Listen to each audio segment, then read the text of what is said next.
Good morning, everyone, and welcome to episode 5 of Sit with Stitt. We have passed the first month of topics for this series, and so I don't think it's fair to call it a new series anymore.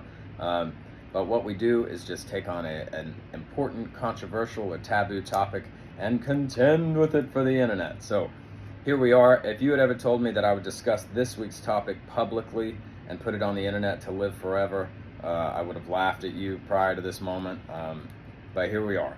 This week's topic is marijuana. Is it a plant medicine or a gateway drug? To just kind of dive into it, I quit using marijuana about 2 weeks ago and will not use it for the foreseeable.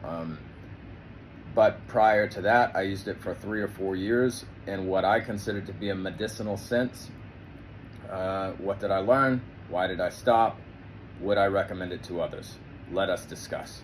I want to start by sharing my first ever experience with THC, which was probably 5 or 6 years ago. I obtained it in the state of Colorado, where it's legal for recreational use, and I obtained a gummy. It was 10 milligrams, which is a lot to consume if you've never had it before, and I proceeded to basically have the calmest panic attack that I've ever had. I was with my wife and a really good friend, and as far as they were concerned, I was just laughing and cutting up in the back seat and having a good time. But internally, a lot of suppressed stuff was coming up, and I was having a pretty emotional experience, and I was saying things like, I'm at war right now, guys. Don't worry, my whole life's been a war. It'll be fine. And they were like, ha, ha, ha. But I really meant it. There was a lot going on. I also remember saying, I'm not sure what this is supposed to feel like, but I'm sure it's not supposed to feel like acid. I've never done acid. I have no intention to do acid. But in my conception of what it was, that was what was happening. Like all these thoughts were going at the same time, and it was kind of wild. Since then, I don't really do edibles because they hit all at once, and I don't like how it makes me feel. I like to be the one driving the experience. I don't like for experiences to drive my mind. I don't like for anything to control my mind. And so I have not used gummies anymore. But I want to talk about some of the positive and negatives of marijuana use, and then we can talk more about strains and types and kind of what I learned along the way.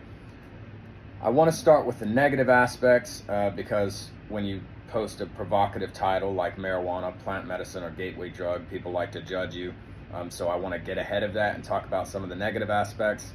The biggest one to me is that most people I talk to in my profession who use marijuana use way too much of it. They use it as a crutch. They use it all day. They use it even in their vocations. That is way, way, way too much to me. I do consider it to be addictive, not in a chemical sense, but an energetic sense. You're redlining into rest, or at least in the way I used it. I only ever use it in the evenings after work. I never use it in my profession. I never use it in to start the day or anything like that. But after the work of the day is done, I would go into my sanctuary and do whatever I needed to do to kind of get back to center. And sometimes that would be to use marijuana. But I recognized that I was redlining into sleep, and then I had to wake up and have caffeine or an energy drink or something to redline back up. And that brings us to something that I call the pendulum. You've heard me talk about this in a lot of aspects of my work, such as when people are traumatized by the church, and so they go into more Eastern religious study or spiritualist religious study. Note that I'm not saying any of those are more valid. I'm just saying when you experience one thing negatively, often you go into the other. And so I felt that I was doing that with the pendulum. I was doing the work of the day using caffeine or whatever motivation I could muster, and then I was going home and pushing the pendulum into rest, which required me to then push it back. And really, you want to kind of stay more center if you kind of agree with the principles of my book, Equilibrium, An Answer to Suffering. You're not really in a state of equilibrium if you're redlining into rest and redlining into your work of the day. So another kind of aspect of that pendulum is short-term effect versus long-term effect. In the short term, you feel like it's decreasing your stress or decreasing, say, your anxiety. Well, then say particularly about social anxiety. So I go out and I talk to people all day, and I go home and I just want to let go of that. And so I smoke some marijuana and I feel less anxious. And I'm able to just kind of sink into my chair and just be, and it makes it feel like time has slowed down. I have more time to rest than I otherwise would. Well, then as my brain prepares to go back into the work of the day, I'm thinking about it like, oh, I had to get out of that and rest chemically. And so now I'm having to force myself to go back into this social situation. So while it feels like it's decreasing social anxiety, over time, in the long term, it's actually increasing it.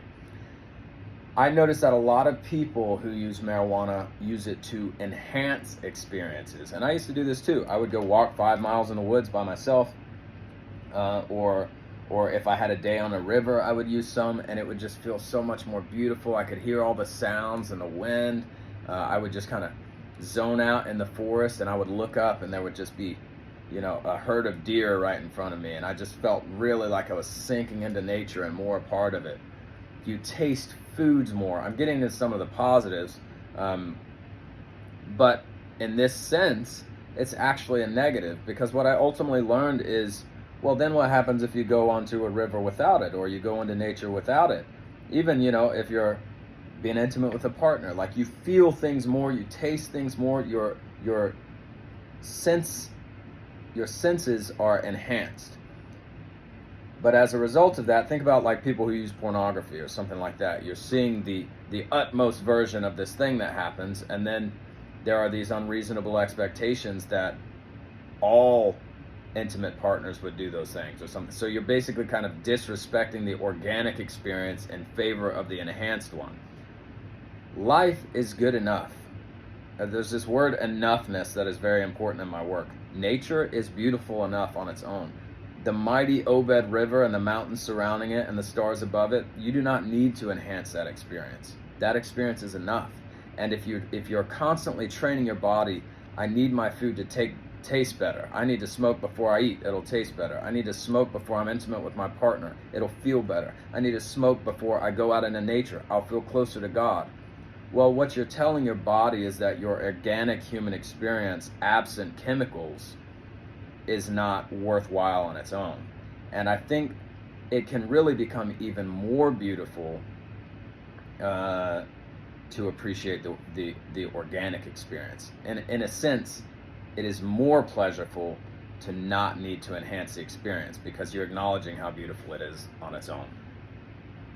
That's a pretty important topic. That just sit with that for a while. If you're using marijuana all the time, like, life doesn't need to be enhanced. It's good enough on its own. So the other negative aspect that comes to mind are just some of the standard ones, like paranoia. There have been times where I smoke in my house, and as someone who's been through stuff in the military and outside of the military, you can get this little paranoia where you think you're hearing sounds, you're looking out the windows and that kind of stuff. It's just unpleasant, just like chemical side effect that happens to people sometimes. And otherwise, it's just really, really easy to disrespect and overuse. So some of the positive aspects, I really don't believe that my business would exist without marijuana, because it got me more in touch with my creative side as someone who had kind of left that. Like, I was in the military, I was more about discipline and grit and just go do the thing, and resiliency and execution. Well, this allowed me to connect with my unconscious. It allowed things that I had suppressed to come to the forefront so that I could recognize I need to process these things. It just got me in more of a flow state, and it did help me rest. I mean, if you work all day giving everything that you have to the people around you, and you go home and there's an hour left for you, that can be pretty stressful. If you smoke half a bowl, then it feels like you have 3 or 4 hours, and you feel like you're able to come back to a place of center a little better. And in the past, years past, that is something that I needed. I needed that extra help to get back to center. Right now, I don't. I've processed a lot of that suppressed and avoided work, and I'm in a state of more balance where I have more time for my family and myself. I'm prioritizing those things more, and so I don't need that red line back to center. The enhancement of experience is quite nice sometimes. I mean, I'm not saying that it's wrong for food to taste better, or to have experiences with your partner, or to appreciate nature more. I'm just saying that if that becomes the the norm, the habitual process, then it's kind of a disrespect to the organic experience. And finally, there have been times in the past where like I said, I hadn't done the self-work, and so I had these triggers, and I would even have bouts of anger. There have been times in the past where I would think about things from my past, human trafficking, something like that, and I would just be filled with hate. And what I noticed is if I would smoke a little bit, then that trigger spiral, I could stop it. I could stop the anger spiral. I could stop the hate spiral. The trick is you stop it, use the medicine. If you can use the medicine, I'm not judging you. I've used it myself. It was very effective for me. While you're using the medicine, do the work, and do the work sober. Go talk to a therapist. Go talk to a counselor. Go talk to a mentor. Write your problems down. Like, engage your education. Keep a journal, something. Do some kind of work, or else you're treating the symptom and not the cause of the symptom, which is what the rest of our mental health system does. I think that a lot of people are very judgmental about these topics, and I want to just say that, at least for my own part, I don't do things for fun. I do them because I need them, because I use them as a tool. I have studied and written my lessons down along the way, so if there is anyone who wants to be judgmental about this particular video, but you haven't read the books yet, go read the book, go watch the other videos, and then come sit down, we'll have a conversation. I'd be very happy to. But don't just take some trigger word and get on some rhetoric train and say, no, you're gonna lead young people to yada yada. I think it's important to articulate that in my understanding of neuroscience, your brain isn't fully developed until you're about 26. The prefrontal cortex is very important. It allows you to play chess instead of checkers. It allows you to understand the implications of your actions. I'm very thankful that I never used any kind of drug or alcohol. I didn't even have my first beer till I was like a few months away from 20. Had I used those as a teenager when I was very depressed and anxious and isolated, I don't know what would have happened. It might have been a gateway drug at that point for me. I think that's an important part of the conversation. There's also addiction that runs in at least one side of my family a long way up. So if you're more prone to addiction, you need to be aware of that about yourself. That's what happened to me. I think when you're using marijuana as a medicine, it will tell you when to stop using it. It'll say, no, you don't need this right now. When you push through that awareness and you say, well, I want to rest anyway. I want my dinner to taste better. I want, and you do it anyway, it stops telling you. And so you start to lean on it. And while, like I said, I only ever used it in the evenings, I did begin to kind of depend on it in the evening. And so that's why I stopped. And it has taken, honestly, a couple of weeks for my sleep to level out, for my energy to level out. I don't like having that pendulum experience, and I want to have the organic experience of life. I think that's the most beautiful path, and so that's why I stopped. But there are a lot of positive and a lot of negative aspects. Don't use this stuff if your brain isn't fully developed. I know it used to piss me off when I was a teenager, and people would talk down to me and say, well, you're only 16, you don't know, you don't love her, this or that. They're right. What they should do is communicate their own mistakes and vulnerabilities while they're saying that, and say, you know, I've been there, I've messed up, I'm not judging you. They should take the mentorship role instead of the authoritarian role, which only ever pisses people off. But don't do this stuff if you're young. And especially, I know there's a lot of vapes and stuff like that going around in the schools. That could be laced with fentanyl, and you think you're taking a hit of THC to relax through the crappy math class that you don't like, and then you're overdosed. And just don't. It's just not worth it. So that kind of leads me back up to the types and strains. When it comes to types, you have edibles, vapes, and actual like plant bud medicine. The edibles, like I said, hit all at once, so that's a no-go for me. I like to know where I'm at. The vapes can be good, but like I said, now fentanyl has found its way into that, so it's just literally not worth the risk. And then the herb has been bred over time to have these more potent strains, and they have names. Like the people who are really nerdy and grow these things, and now that it's illegal in multiple states, there's a lot more science around it. You can find a strain for what you want, and I imagine you can even find like a 1970s original, not as potent strain. But some of them are just it's basically the same as using a drug, because they have taken the aspects that affect your mind and maximize that aspect. So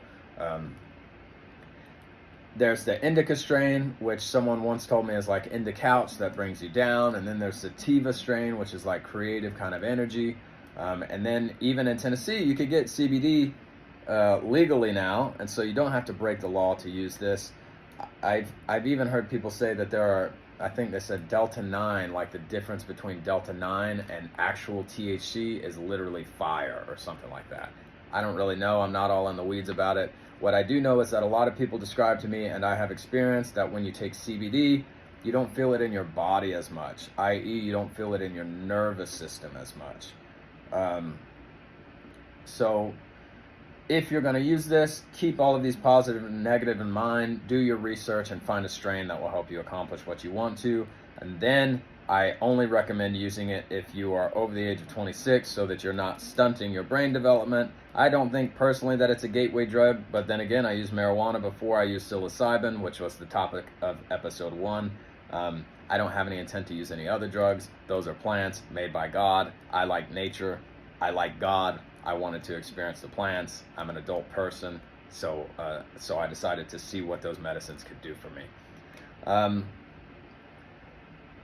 I think that the legalization of marijuana at a national level is pretty much inevitable. I also think that a whole lot of people will use it to escape their problems, and I think it's important to talk about what I saw in Africa on my first deployment, which was that there was one tribe in power and another tribe that was suppressed, and the tribe in power would buy a bunch of khat, which is an opiate, so it's a little different, but not that different, and they would distribute this khat to all the people in the tribe that was suppressed, and then they would just sit there and chew the khat leaf all day and basically get high and not care that they were being suppressed.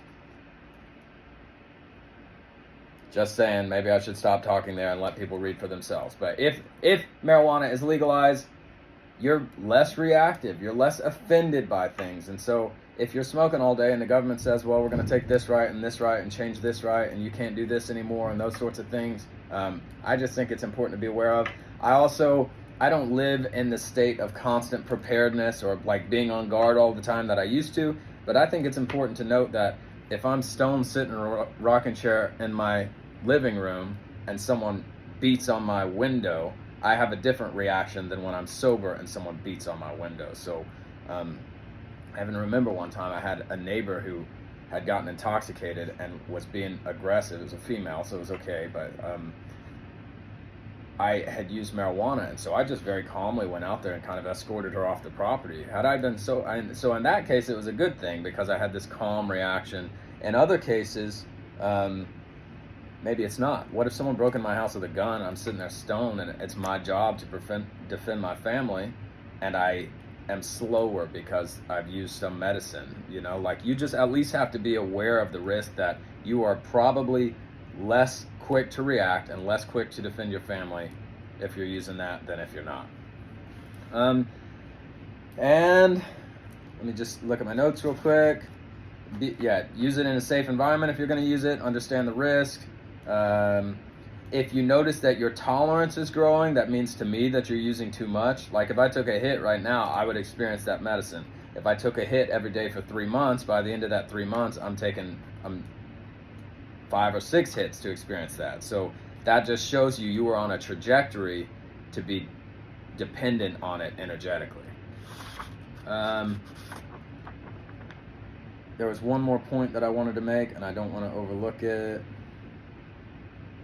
Oh yeah, just back to the judgment piece a little bit. If you are taking some, anti-anxiety medication, antidepressant, those sorts of things, good. If it's working for you, I'm glad. Keep doing it. There are situations where you need that. But if you're on those and you're going to sit here and judge me about using plant medicine, then I think that's a little hypocritical too. So I wanted to put that parry and riposte in this video too. There are different things that work for different people. Not everyone who uses plant medicine is just a stoner that doesn't care about anything. There are still people out there who are strongly pursuing their purpose and trying to help people who need that. And even though it's not a choice I'm making for myself anymore, I think it's just stupid to be judgmental of people who have been through a lot and are using plants to help them through that. That's just ridiculous. And to just close, one of my favorite passages in the Bible specifically, but in literature generally, is to everything there is a season and a time to every purpose under heaven. And many of you know how the scripture goes on: a time to be born and a time to die, a time to reap or sow and a time to reap, those sorts of things. I'm thankful that I had this in the season of my life that I was in. I don't know if I would be comfortable even making this educational video if I was still in that season, but now that I'm past it and have understood its use and benefited from its use and no longer require it, I feel better positioned to say, hey, this is what this is. If anyone wants to attack me, whatever. I'm not even using it anymore. What are you going to do? And then lastly, I think I'll close with this, there is a cost associated with talking about these things publicly, which is why people don't do it. And that cost is largely becoming unemployable. You have to consider the cultural aspect of using something like that too.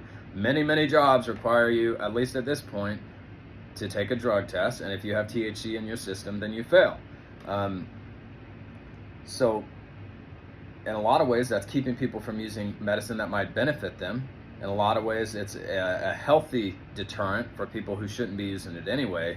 And for me, it kind of, making videos like this kind of require me to commit to the entrepreneurial road, because if I was to interview for another government position, or back in my former trade of intelligence work or clearance work, well, guess what? Now there's videos on the internet about my faith and psilocybin and marijuana and relationships and all those sorts of things. So there's really not any turning back for me at this point. So if you appreciate the content, support our business, come do a session, come talk about these things. People need to be talking about these things. There's a disconnect from the unconscious. We're living too much in the ego, and that is the sickness that you see. That's why people are committing suicide more. That's why there's more diagnosable conditions. It's because we're only tending to the ego brain and these unconscious, this historical data, genetic data, our creative side, our purpose, our calling, the tools and medicines of our ancestors. These things matter a lot too. So I'm very committed to it, but I also need your support to maintain this lifestyle and keep putting out this content. So I'll put a donation link with the post just in case you want to do that and support the content that way. But otherwise, come get some mentorship, join a group where you can talk about any of this stuff, no judgment. My goal is to reach the mountaintop of my highest understanding, to learn as much as I can in this life, to help reduce the suffering of the world, and life just continues to get better as I do more of that work. So thank you all so much for your support and for sitting and listening to 20-something minute video. Hopefully this was educational, and let me know what you think in the comments. If you've learned different lessons, inform people of those lessons. If you are curious and have questions, I'm going to have the answers, but ask them, and I know that someone will. And otherwise, I don't know next week's topic yet, but it's going to be a good one because there's a lot of different work going on in my life right now. So tune in every Monday, and I look forward to it. Thanks so much.